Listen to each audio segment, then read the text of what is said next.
sindicato topa que arriva su punto di vista para lo que ele trata é a situação na Directie Volksgezondheid Aruba.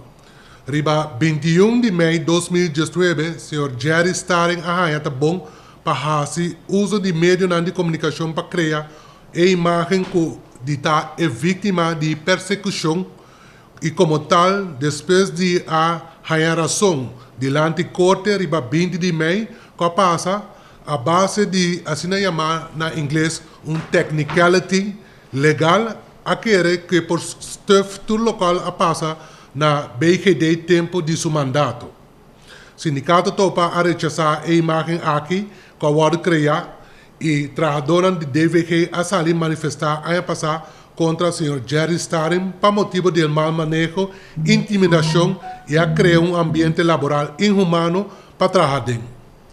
Pues não poderá assinar outro para motivo de technicality legal para dictar sentença, pero esse aí está quita a for que está querendo hecho que o senhor Jerry Staring a estruturalmente na DVG não pode tapar nem duvidar. O mensagem está claro.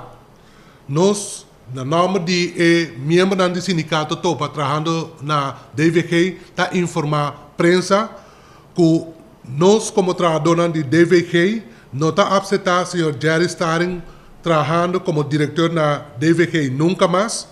Como tal, nós está exigindo Ministério de Turismo, Saúde Pública e Deporte para dentro de 48 horas para apontar outra pessoa do posto do senhor Jerry Staring, leu foi DVG.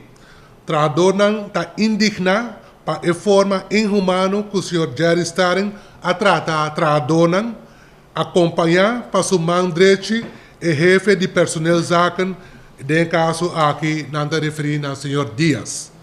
E qualquer que toma lugar na DVG a mostra que tanto o diretor e o jefe de personal zaken a cometer acto não profissional e contra o princípio de bom governação.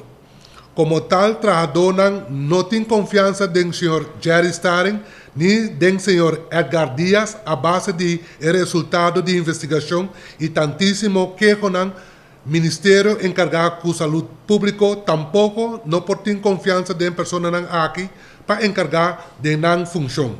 Nós exigimos para tomar medidas necessárias para trazer ambiente laboral humano a trobe na DVG.